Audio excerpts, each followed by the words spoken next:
সকাল বন্ধুরা, welcome back to my channel. আজ হচ্ছে মঙ্গলবার আর এখন ঘড়িতে বাজে সকাল 10টা মতন। এখন থেকে তোমাদেরকে সাথে নিয়ে আমি আমার চ্যানেলে ব্লগটা স্টার্ট করছি। তো দেখো, প্রথমে এই বিছনাটাকে ঝেড়ে নিচ্ছি। আর কত সুন্দর বাইরে রোদ উঠেছে আর ভালোই কিন্তু মোটামুটি ঠান্ডা পড়ে যাচ্ছে, মানে হালকা হালকা ভালোই ঠান্ডা লাগে সকালে, মানে বিকালের পর থেকে আর কি। আর কার কার ওদিকে ঠান্ডা পড়েছে অবশ্যই কমেন্ট করে জানিও। তো দেখো বন্ধুরা, এই যে আমি বিছানাটা ঝেড়ে নিয়ে তারপরে চলে আসলাম বারান্দায়। এই যে ল্যাম্পশেডটা আছে, এই ল্যাম্পশেডের এখানে কিছু ধুলো ময়লা পড়েছে। এই ল্যাম্পশেডের এখানে মানে যে সেই জন্য ভাবলাম যে আগে যে ল্যাম্পশেডটা ঝেড়ে নিই। তো ঝাড়তে ঝাড়তে দেখো ল্যাম্পশেডের ওপরে যে ঢাকনাটা, এটা বারবার পড়ে যায়, আঠা দিয়ে লাগাতে হয়। আর আমার সোনা বাবা দেখো রয়েছে আমার ওড়নাটা নেওয়ার জন্য। তো তারপরে বিছনাপাটি ঝেড়ে আগে ফার্স্টে আজকে ঘরটা ঝাড় দিয়ে নিচ্ছি। এই কারণে ঘরটা ঝাড় দিয়ে নিলে ঘরটাও ক্লিন হয়ে যাবে এবং ঝাড় দেওয়ার সময় উড়ে গিয়ে না জিনিসপত্রের মধ্যে, ড্রেসিং টেবিল বলো বা জিনিসপত্রগুলি বলো, এসব ঘরের জিনিসপত্রগুলোই রয়েছে, সেগুলোর মধ্যে ঝাড় দেওয়ার সময় উড়ে গিয়ে ধুলোগুলো পড়ে। সেই ডাস্টিং করলেও, পরিষ্কার করলেও সেই ধুলোগুলো পড়ে থাকে, সেগুলো দেখতে ভালো লাগে না। তো সেই জন্য ভাবলাম যে আগে ঝাড়টা দিয়ে নিয়ে তারপরে তোমার ডাস্টিংগুলো বা পরিষ্কার পরিচ্ছন্ন মোছামুছি করবো। তাতে সুন্দর, মানে তাতে পরিষ্কারও থাকবে এবং দেখতেও ভালো লাগবে। তা সেই জন্য ফার্স্টে সব ঘরের বিছানাগুলো ঝেড়ে নিয়ে তারপরে এখন আগে ঘরটা ঝাড় দিয়ে নিচ্ছি।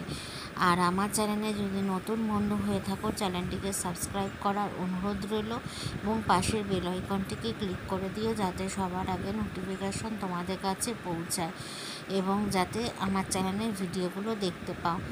আর যারা আমার চ্যানেলে সাবস্ক্রাইব করেছো তাদেরকে অসংখ্য ধন্যবাদ। আমার পাশে থেকো, আমাকে সাপোর্ট করো, এটাই বলি তোমাদেরকে। তো যাই হোক বন্ধুরা, দেখো আমার ঘরটা ঝাড় দেওয়ার পরে তারপরে চলে আসলাম মা আর পিসির এই ঘরটায়। এসে এই ঘরটাও বিছনাপাটি ঝেড়ে নিয়ে এবার এই ঘরটাও ভালোভাবে ঝাড় দিয়ে নিচ্ছি। আর যেহেতু আমাদের রাস্তার পাশেই মানে বাড়ি, আর সেই জন্য ধুলো ময়লাটা একটু বেশিই হয়। আর শীতকালে গরমকালে মতনই ভালোই ধুলো ময়লা পড়ে। তা সেই জন্য দেখো তো কতটা ধুলো ময়লা পড়ছে। একবার কিন্তু সকালে বাসি ঘর ঝাড় দিয়ে বাসি ঘর মোছা হয়েছে, কিন্তু তারপরেও বেলার দিকে আবার ঝাড় দেওয়া হচ্ছে। আমাদের কিন্তু মানে দিনে 3বার 4বার করে ঘর মোছাই হয় আর ঘর ঝাড় দেওয়াও হয়।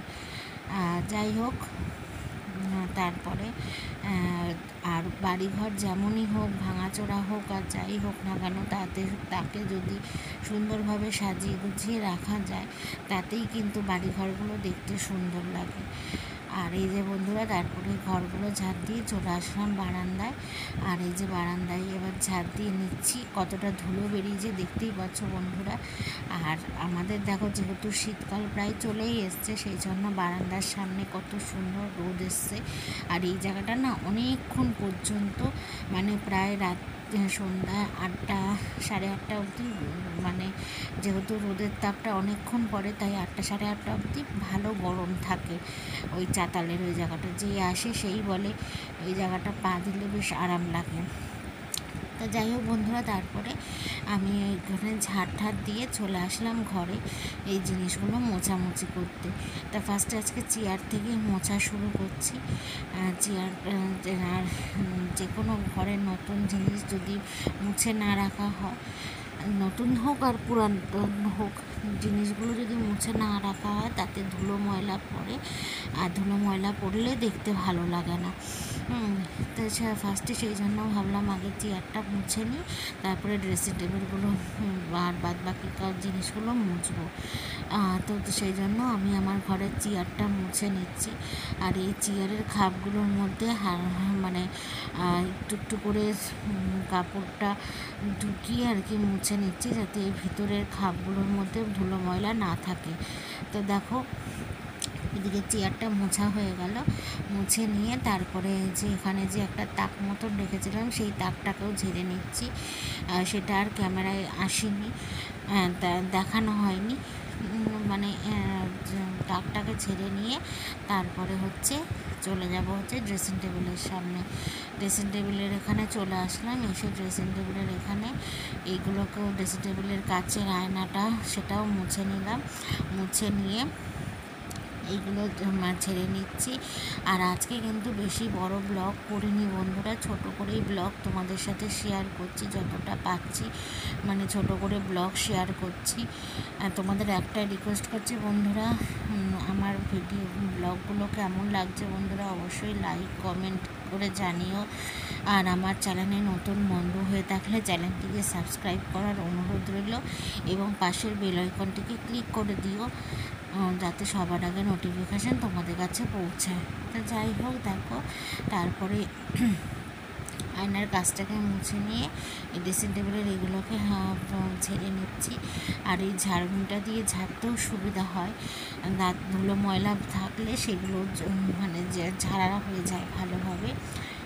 তাও ঝেড়ে নিয়ে তারপরে এদিকে চলে আসলাম ইনভার্টারের এদিকটা, ইনভার্টারের এইটা ভালোভাবে ঝেড়ে নিলাম। আর এই দেখো আমার সোনা বাবার একটা খেলনা ছিল, ওর খেলনা ঘরের যে কখন কোন দিকে মানে থাকবে সে বোঝা মুশকিল, যখন যেটা মনে ইচ্ছা হয় সেটা নিয়ে খেলে। তারপরে এই যে জামা কাপড়ের এই তাকটাকেও ঝেড়ে নিলাম, নিয়ে মানে বোর্ডটাকেও ঝেড়ে নিচ্ছি, ইনভার্টারের বোর্ডটাকেও ঝেড়ে নিচ্ছি, প্লাস লাইটের বোর্ডটাকেও ঝেড়ে নিলাম। ঝেড়ে নিয়ে তারপরে চলে আসলাম মা আর পিসির ঘরে। এসে মা আর পিসির তার এসে ঘরের যে সেন্টার টেবিলের ওপরে যে ফ্লাওয়ার ভাসটা এবং ফ্লাওয়ারটা ছিল সেটাকেও ঝেড়ে নিচ্ছি। এটা মানে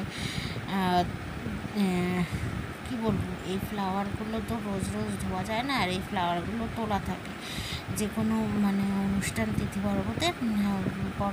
পর্বে নামানো হয়, ডেলি ইউজ করা হয় না, তো সেই জন্য একটু সুন্দরভাবে রাখা হয়, যেহেতু শৌখিন জিনিস এইগুলো। তো ফ্লাওয়ার স্টিকটাকেও ঝেড়ে নিয়ে এই ফুলদানিটাকে মুছে নিয়ে রেখে দিলাম। আর এই যে পিসি বলছে মা তাহলে ওষুধটা রেখে দে, তুই ওষুধটা রেখে দিলে আমারটা রেখে দে, আর ওদিকে তুই কাজ করছিস তাহলে আর যাবো না। তো যাই হোক পিসির এই ওষুধটাও রেখে দিলাম, রেখে দিয়ে এবার সেন্টার টেবিলের নিচের যে তাকটা সেটাকেও ঝেড়ে নিচ্ছি। তারপরে এই যে ছোটো মতন যে একটা অ্যাকোরিয়াম রয়েছে বলে মানে অ্যাকোরিয়াম বোল রয়েছে সেটাকেও একটুখানি ঝেড়ে নিলাম, নিয়ে তারপরে এই শোকেসের ওপরে যে খরগোশটা ছিল সেগুলোকে মানে যেগুলো আর কি রোজ আমি ক্লিন করি সেগুলোকেই ক্লিন করছি, সেটাই তোমাদের সাথে ছোটো করে শেয়ার করলাম। আশা করি ভালো লাগবে ব্লগটা, আর ভালো লাগলে অবশ্যই কিন্তু বন্ধুরা আমাকে কমেন্ট করো, কারণ তোমাদের একটা ছোট্ট কমেন্ট আমাকে ভিডিও করতে উৎসাহ দেয়। তো যাই হোক দেখো এদিকে তারপরে সেন্টার টেবিলের ওদিকে কাজ মিটে যাওয়ার পরে চলে আসলাম হচ্ছে টিভির সামনে দাঁড়িয়ে যেন এটা কী খুঁজছিলাম না করছিলাম, যাই হোক সেটা ক্যামেরায় দেখানো হয়নি, মানে সেদিকে ক্যামেরাটা ঘোরানো হয়নি। আর এই যে পিসি এই কাপড়টা সেলাই করবে, তাই বলছিল একটু সুতোর বাক্সটা দিতে, পিসি কাপড়টা সেলাই করবে। তো তারপরে এই যে শোকেসের এইখানে যে সামনের আয়নার কাজটা সেটাকেও একটুখানি মুছে নিয়েছিলাম, নিয়ে এই ফুলের স্টিকটাকে সুন্দরভাবে রেখে দিলাম, রেখে দিয়ে চলে আসলাম বারান্দার এই সোফাটাকে ঝেড়ে নেব, আর সেন্টার টেবিলটাকেও একটু ঝেড়ে নিলাম। ঝেড়ে নিয়ে কুশানগুলোকে সুন্দরভাবে দিয়ে দিচ্ছি, কুশানগুলো মানে এলোমেলোভাবে রয়েছে। আর এই সোফাটাকেও একটু সুন্দরভাবে ভালোভাবে মুছে নিচ্ছি। আর কেমন লাগলো বন্ধুরা আজকের ব্লগটা অবশ্যই কমেন্টে জানিও। এই যে আজকের মতন আমি এখানেই ব্লগটা শেষ করছি, আর বেশি বড় করলাম না, আশা করি ভালো লেগেছে। আর ভালো লাগলে অবশ্যই তোমরা তো জানো লাইক কমেন্ট এবং শেয়ার করো। সবাই ভালো থেকো, সাবধানে থেকো, আবার দেখা হবে নেক্সট ব্লগে। ততক্ষণ জন্য সবাই আর কি ওয়েট করো, আমার চ্যানেলে ব্লগ আসার জন্য। আর এই যে তারপরে দেখো বন্ধুরা, এই যে বারান্দার চেয়ারগুলোকে মুছে নিচ্ছি ভালোভাবে সুন্দরভাবে। এই কাজকর্মগুলোই তোমাদের সাথে শেয়ার করি, ছোট করে হোক বড় করে হোক, যাই হোক যা যা আমি ডেলি করি সেইগুলোই। আর এদিকে পিসির সাথে কথা বলছিলাম আর আমি আমার কাজ করছিলাম। এই দেখো বন্ধুরা, আর চেয়ারগুলো কিন্তু খুব ভারী ভারী, মানে এক হাতে তোলা যায় না, এতটাই ভারী চেয়ারগুলো। খুব ভালো হয়েছে চেয়ারগুলো। আর ঘরের এই জিনিসগুলোটা সত্যি খুব দরকার ছিল, মানে আমাদের ঘরের চেয়ারটা ভেঙে গেছিলো অনেক দিন ধরেই। বেশি কিনবে করেছিল আর কেনা হয়ে উঠছিল না, যাই হোক তাই কিনলো। আরে দেখো আমার সোনা বাবা আবার উঠে দাঁড়িয়ে দেখে নিল, একটু দেখে নিয়ে তারপরে নেমে গেল। এই যে চেয়ার দুটো রাখা হয়ে গেল, রেখে দিয়ে আবার একটুখানি সুন্দরভাবে গুছিয়ে রেখে দিলাম। রেখে দিয়ে তারপরে হচ্ছে ও নিতে এসেছিলো ওর ওই প্যান্টটা, মানে ওর ওই প্যান্টটা নিয়ে কামড়ানোর ধান্দা ছিল। তো যাই হোক, জায়গার জিনিস জায়গায় রেখে দিলাম। তো চলো আজকের মতন ব্লগ শেষ করলাম, টাটা সবাই।